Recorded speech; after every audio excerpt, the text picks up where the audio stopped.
The message came on a cold morning in December. It appeared on every screen, every phone, every television across the planet Earth. No government sent it. No human created it. It came from the stars. High Arbiter sat in his golden throne aboard the Dominion flagship. He was tall and thin, with pale blue skin and large black eyes. His species, had ruled 1,000 star systems for 10,000 years. They had conquered hundreds of alien races. None had ever refused them.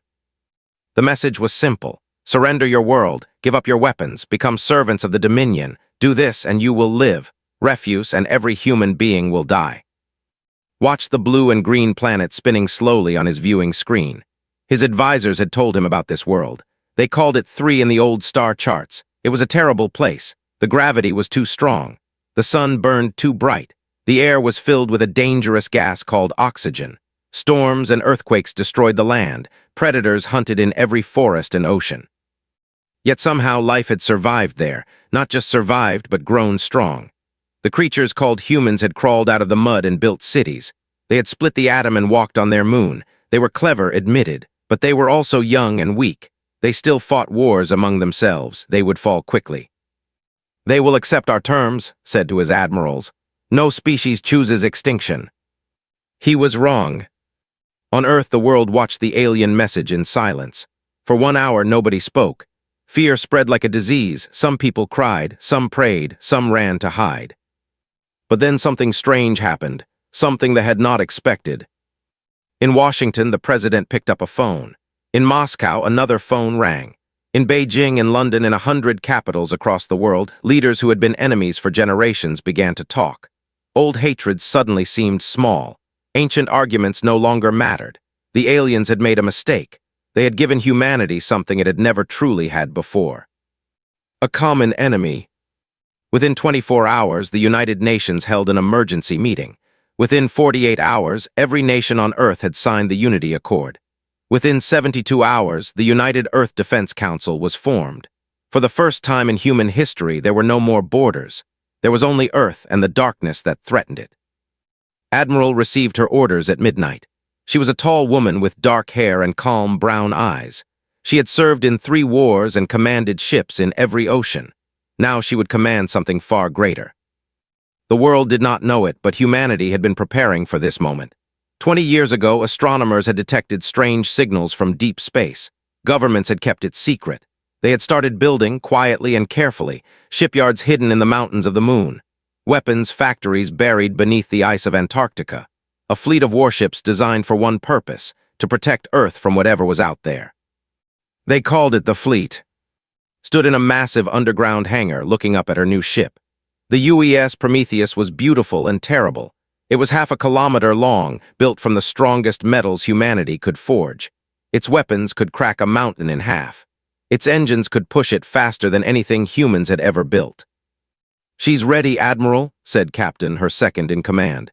He was a short man with gray hair and sharp eyes. He had helped design the ship himself.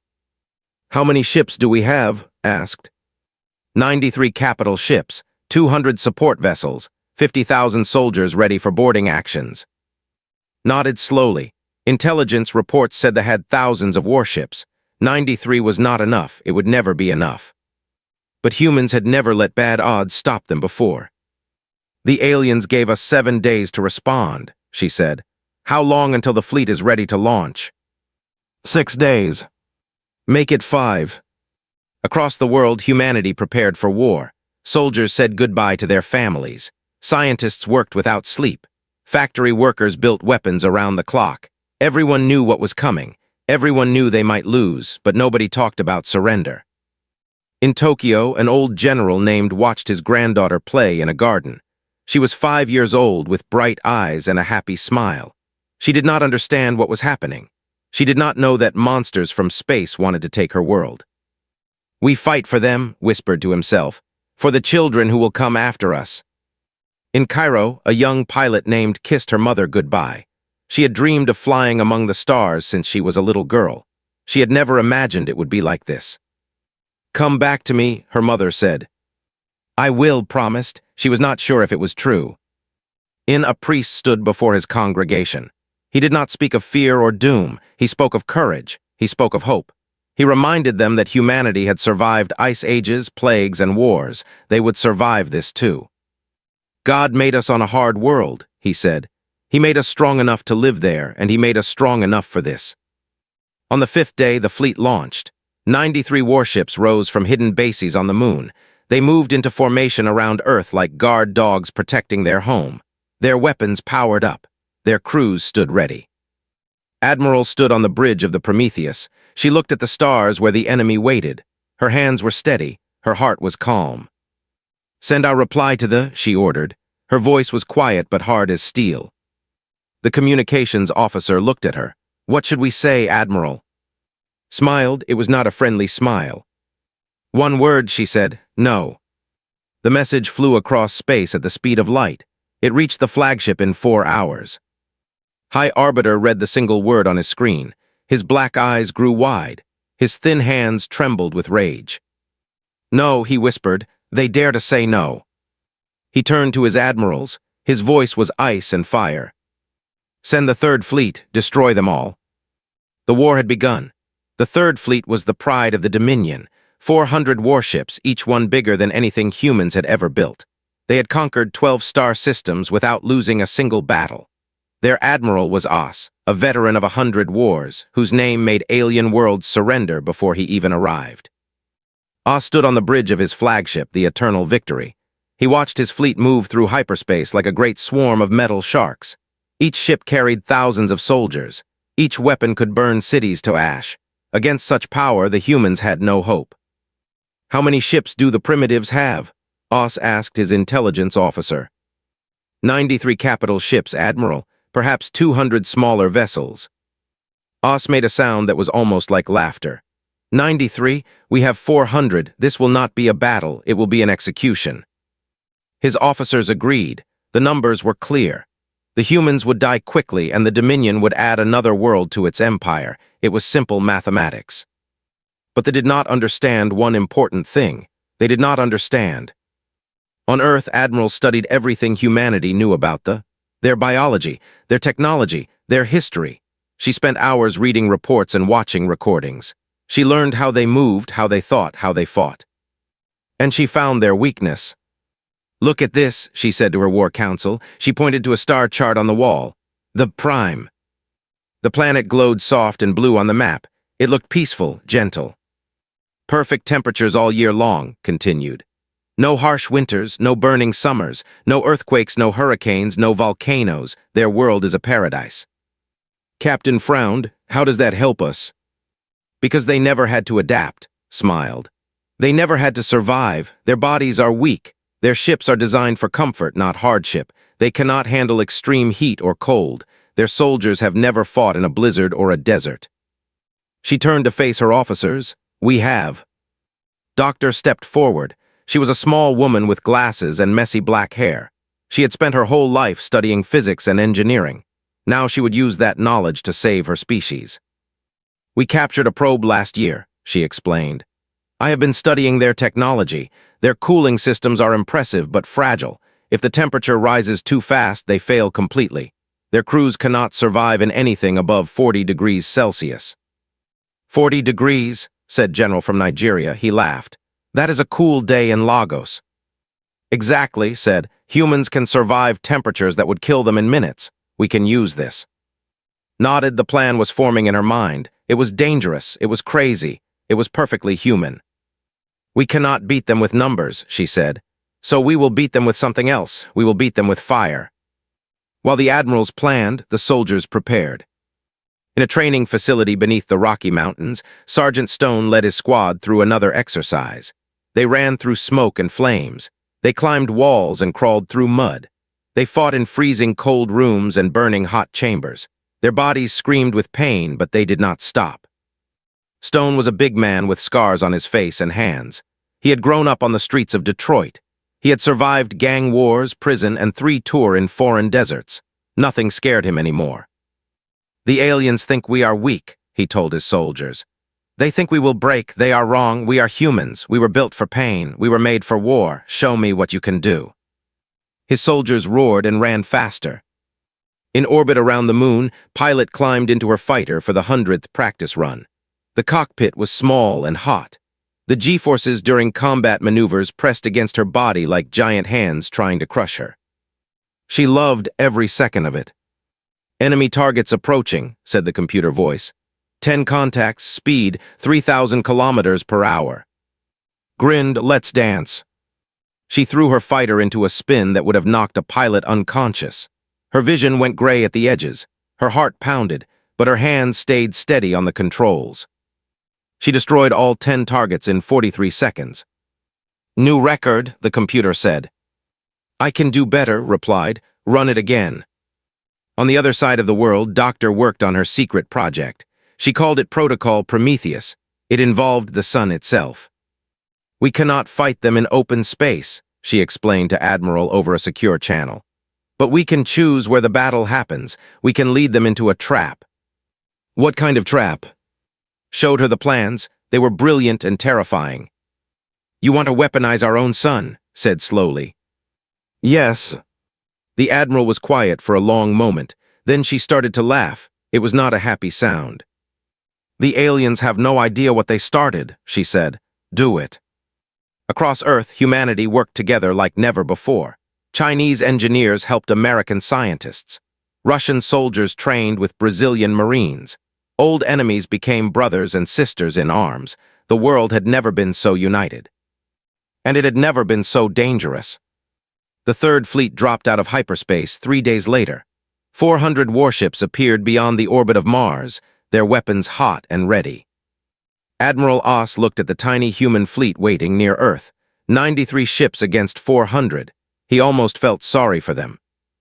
"Open a channel," he ordered. "Tell the humans this is their last chance to surrender." The message was sent. The reply came back in seconds. Admiral appeared on the screen. She was smiling. "Thank you for coming," she said. "We have been waiting for you." Then she did something that made no sense. Something that violated every rule of warfare that Oss had ever learned. She attacked. The human fleet surged forward like a pack of wolves. 93 ships against 400, and the humans fired first. Oss stared at his screen in disbelief. "They are charging. They are actually charging at us." "Admiral," his officer said nervously, "what are your orders?" Oss blinked. No prey species had ever attacked him before. It was wrong. It was insane.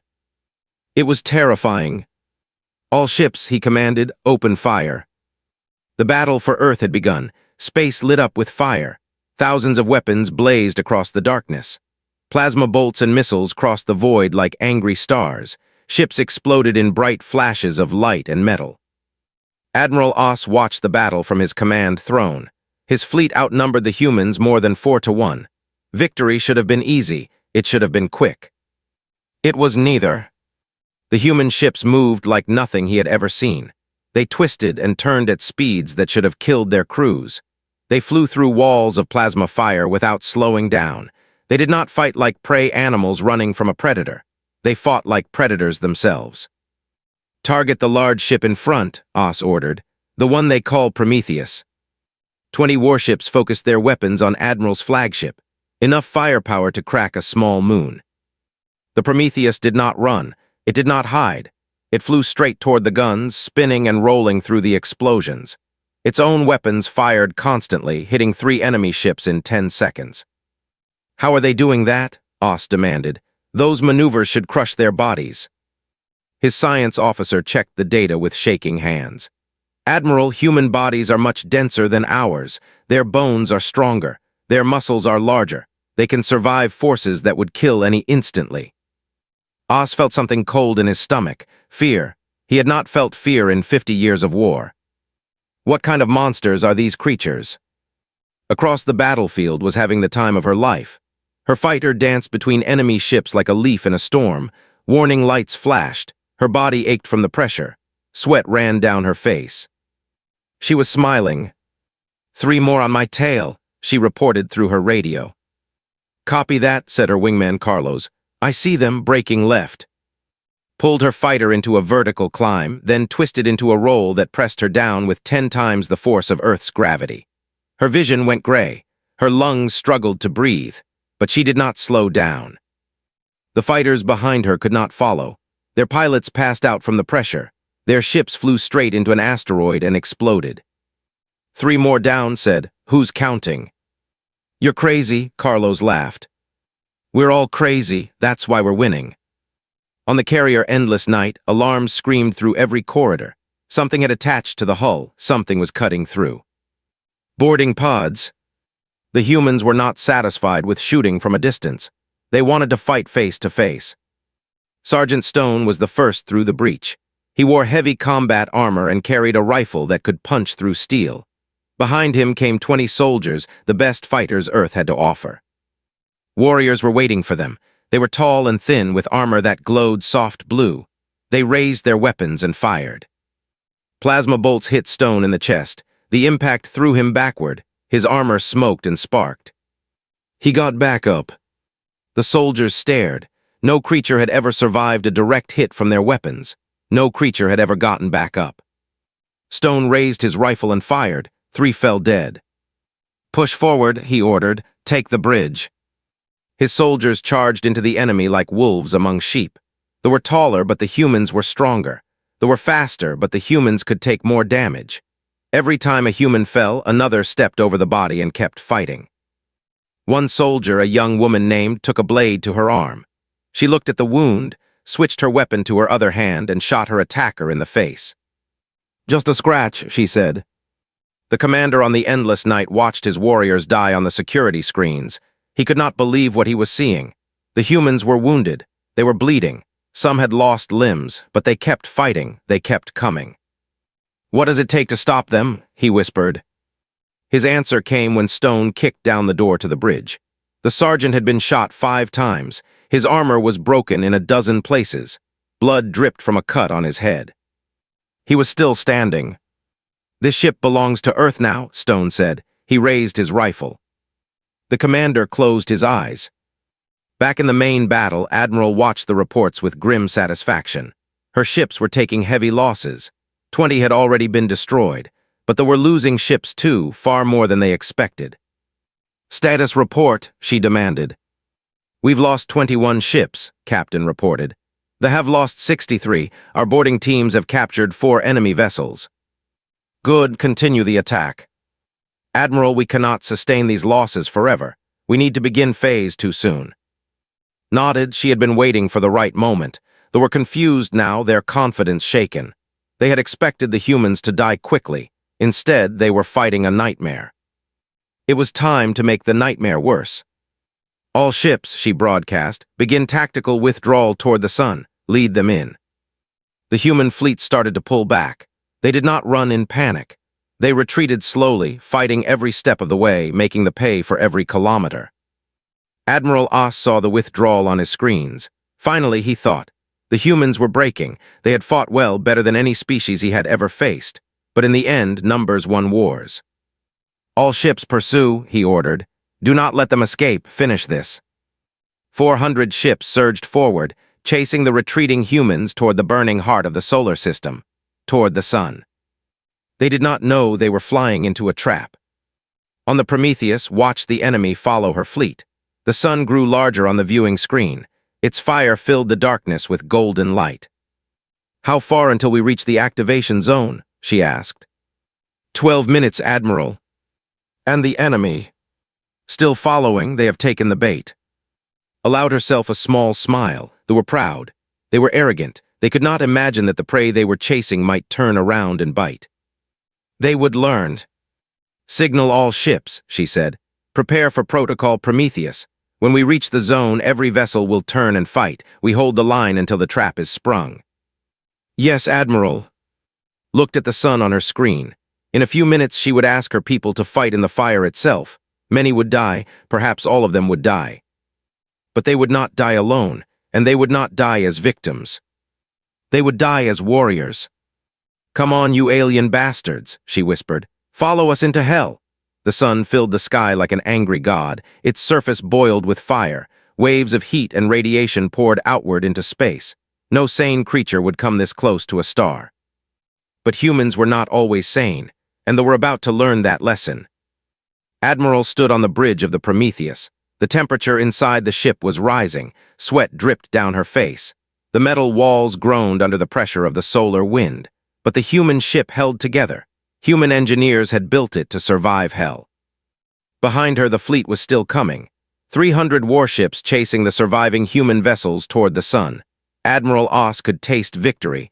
The humans were trapped. They had nowhere left to run. He was exactly where wanted him. "All ships," she commanded. "Turn and fight, hold your positions, this is where we stand." 71 human ships swung around to face the enemy. They were battered and burned. Many were leaking air and fuel, but every single one raised its weapons and prepared to die fighting. The fleet crashed into them like a wave against rocks. Space became fire. Ships exploded on both sides. Debris flew everywhere. The light of the sun mixed with the light of 100 explosions until it was impossible to tell where one ended and the other began. Flew through the chaos like a ghost. Her fighter was damaged. One engine was dead. Half her weapons were gone, but she was still flying. "This is Sierra 7, she broadcast. "I'm hit bad, but I can still fight." "Fall back, Sierra 7, came the reply from command. "You've done enough." Looked at the fighters around her. There were so many of them. Behind them, the massive warships moved closer to the sun, chasing the last human vessels. "Negative, command," she said. "I'm not leaving my friends." She flew her broken fighter straight at a group of enemy ships. They scattered in surprise, laughed and fired her remaining weapons. On the ground far below, on the planet Earth, billions of people watched the battle on their screens. They saw the tiny human fleet fighting against impossible odds. They saw their sons and daughters and mothers and fathers dying in the fire of the sun. And they prayed. In Tokyo, Doctor sat in a bunker beneath the city. Her finger hovered over a button. This button controlled the thermal mines hidden in the sun's corona. Thousands of small devices placed carefully over many months, waiting for this moment. "Come closer," she whispered, watching the fleet on her screen. "Just a little closer." Admiral Oss did not understand what was happening. His fleet was winning. Human ships were dying one by one, but something felt wrong. The humans were not trying to escape. They were fighting to the last ship, holding their position near the sun. "Why, what were they waiting for?" "Admiral," his science officer said nervously, "our cooling systems are working at maximum capacity. The heat from the star is very intense." "We are," Oss snapped. "We do not fear a little warmth." "Sir, if the temperature rises much more, our systems will fail." "Then finish this battle quickly. All ships, concentrate fire on the human flagship." 100 warships turned their weapons on the Prometheus. The human ship shook under the barrage. Fires broke out on multiple decks. Hull breaches opened like wounds. On the bridge, Admiral grabbed her chair as the ship tilted violently. Blood ran from a cut on her forehead. Around her, officers shouted damage reports. "Shields failing. Deck 12 is gone. Engine 4 is offline." Looked at the tactical display. Her fleet was nearly destroyed. Only 43 ships remained, but they were now exactly where she needed them. "Doctor," she said into her communicator, "now." Deep beneath Tokyo, press the button. In the corona of the sun, thousands of thermal mines exploded. They did not release fire or radiation. They released something worse. They released the sun itself. A wave of superheated plasma erupted from the star's surface. It was not big enough to destroy ships, but it was hot enough to change everything. The temperature in space around the fleet rose by 200 degrees in seconds. On every ship, alarms screamed. Cooling systems overloaded and died. The air inside the ships became hot enough to cook food. Metal walls began to glow red. Crews collapsed at their stations. Their bodies, evolved on a perfect paradise world, could not handle the heat. Soldiers fell unconscious. Engineers dropped dead at their controls. Pilots passed out in their cockpits. Admiral Oss felt the heat hit him like a hammer. His skin burned. His lungs screamed for cool air. He tried to give orders, but his voice would not work. Around him, his bridge crew fell one by one. The lights flickered. The engines died. The mighty warship became a floating coffin. "How?" Oss whispered with his last breath. "How did they?" The answer was simple. Humans were. They had evolved on a planet where temperatures could reach 50 degrees, where deserts could kill in hours, where survival meant adapting to the worst conditions imaginable. They had never had to adapt, and now they were paying the price. On the Prometheus, the crew felt the heat too. It was uncomfortable. Some soldiers fainted, but most of them stayed on their feet. They had trained for this. They had prepared their whole lives for conditions that would kill other species. "Status of enemy fleet," demanded. Captain looked at his screens with wide eyes. "Admiral, they're all dead or dying. Their ships are drifting, weapons offline, engines offline, life support failing." Nodded slowly. She looked at the fleet floating helplessly in space. 300 warships, the pride of an empire, killed by the same sun that had given life to humanity. "Begin rescue operations," she ordered. "Capture as many ships as we can, take prisoners if possible." "Admirals, they came to kill us, but we are not like them. We will show them what mercy looks like." Human ships moved through the wreckage. They found survivors barely alive, gasping in the heat. They pulled them from burning ships and gave them water and cool air. Some died despite the rescue attempts, but many survived. They looked at their human captors with something new in their black eyes. Fear and respect. Back on Earth, the news spread like wildfire. The fleet was destroyed, the invasion had failed, humanity had won. People poured into the streets. They laughed and cried and hugged strangers. Church bells rang. Fireworks exploded. For one shining moment, the whole world celebrated together. But Admiral did not celebrate. She stood on her damaged bridge, looking at the stars where the Dominion waited. "This was only one fleet," she said quietly. "They will send more." "What do we do?" Captain asked. Smiled. It was a cold smile, a warrior's smile. "We send them a message. We let them know exactly what they started." "What kind of message, Admiral?" She turned to face the stars. The fire of the sun burned behind her like a promise. "We tell them we are coming." The survivors returned to Earth as heroes. 43 ships had gone to war. 31 came home. They were battered and broken, held together by desperate repairs and pure human stubbornness. But they came home flying the flag of Earth. Millions of people gathered to watch them land. The ships descended through the atmosphere like wounded birds, trailing smoke and fire. One by one, they touched down on the landing fields. Admiral was the last to leave her ship. She walked down the ramp of the Prometheus slowly, her uniform burned and torn. Behind her came her surviving crew. They were bruised and bandaged, exhausted beyond words. But they were alive, and they had won. The crowd erupted in cheers. People wept openly. Soldiers who had never met hugged each other like brothers. For that moment there were no nations, no borders, no old hatreds. There was only humanity, united and victorious. The president of the United Earth Council stepped forward. She was an older woman with gray hair and kind eyes. She had led the world through its darkest hour. "Admiral," she said, her voice carrying across the silent crowd, "you and your people have done the impossible. You have saved our world." Shook her head. "I did nothing alone. Every person on Earth saved this world. The engineers who built our ships, the scientists who found the enemy's weakness, the soldiers who fought and died in the dark between stars. This victory belongs to all of us." She turned to face the crowd. Cameras broadcast her image to every screen on the planet. "Today we celebrate," she said, "but tomorrow we must prepare. The Dominion is still out there. They will not forget what happened here. They will send more fleets, bigger fleets. They will try to destroy us again." Her voice grew harder, stronger. "But we will be ready. We were born on it. We have survived everything our planet could throw at us. Ice ages that lasted thousands of years, plagues that killed millions, wars that burned whole continents. We are survivors, we are fighters, and we will never surrender." The crowd roared their approval. Far across the galaxy, on the throne world of the Dominion, High Arbiter sat in darkness. He had watched the recordings of the battle 100 times. He had seen his mighty fleet die in the fire of an alien sun. His hands shook as he held the data tablet. Every assumption he had ever made was wrong. The humans were not primitives. They were not weak. They were something far worse. They were predators wearing the skin of prey. "How many ships did we lose?" he asked quietly. His advisor answered in a voice that trembled. 317 destroyed, 64 captured, 17 escaped to bring us this news." "And the humans?" "They lost 62 ships. But they captured many of ours. They will learn our technology. They will become stronger."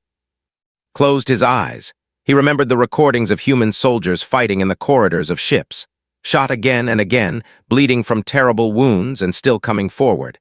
He remembered human pilots flying through maneuvers that should have killed them. He remembered the fire of their sun, weaponized against his people. "We awakened something," he whispered, "something that should have been left sleeping." His advisor said nothing. There was nothing to say. Then the message came. Every screen in the Dominion lit up with the same image. A human woman in a burned uniform, standing on the bridge of a damaged ship. Behind her, the sun of the human system blazed like an eye of fire. Admiral spoke, and her words were translated into every language of the Dominion. "This is Admiral of the United Earth Fleet.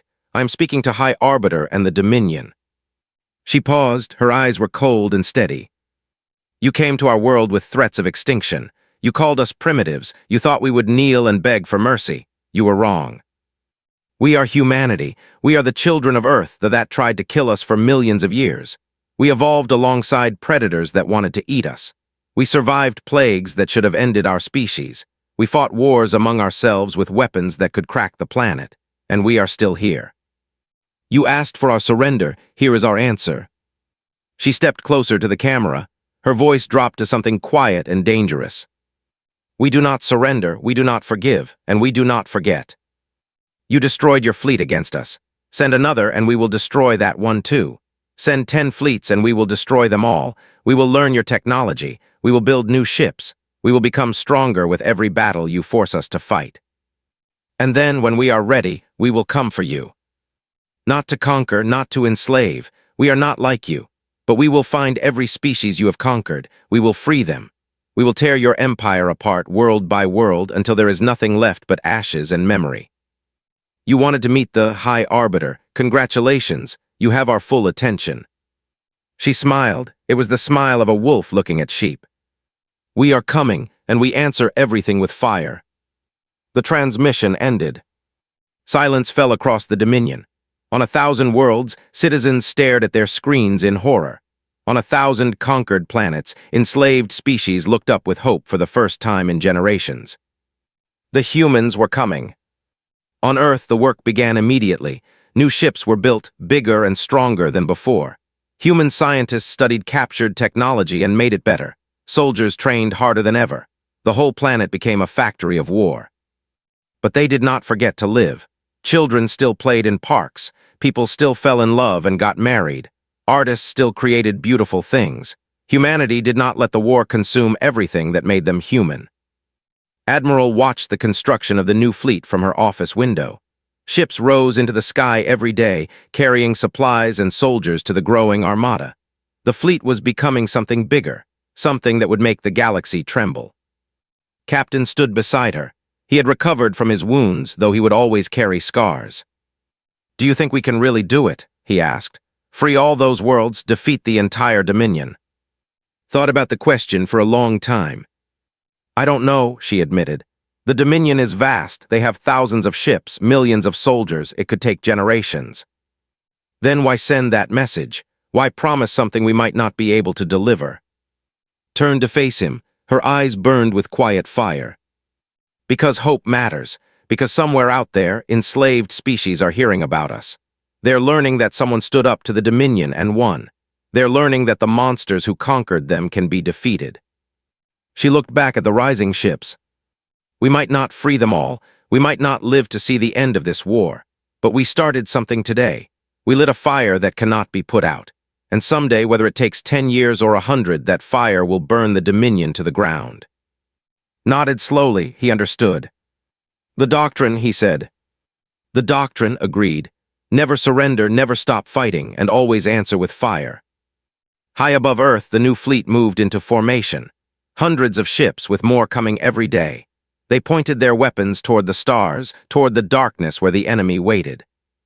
The humans had been challenged. They had answered with fire. And they were just getting started.